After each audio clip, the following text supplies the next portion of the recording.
মা যদি মারা যায় তাহলে বাবাই করে আরেকটি বিয়ে, আর বাবা যদি মারা যায় মাই কিন্তু কখনোই বিয়ে বসে না, কারণ ছেলে মেয়ের মুখের দিকে তাকায়া সারা জীবন পার করে দেয়, সে মা দুঃখুনি।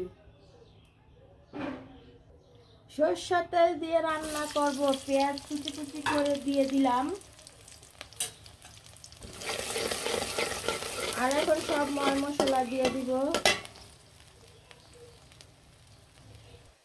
দিয়ে দিলাম তেজপাতা আর গরম মশলা দিয়ে ভালো করে নাড়াচাড়া দিয়ে দিব, আর পেঁয়াজগুলো বাদামি কালার হয়ে আসা পর্যন্ত অপেক্ষা করব।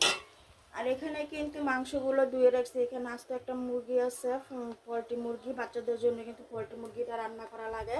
আর এখানে কিন্তু দেশি আলু দিয়ে আজকে রান্না করব পোলট্রি মুরগি, ঝোল ঝোল করে, খুবই অসাধারণ মজা করে রান্না করব।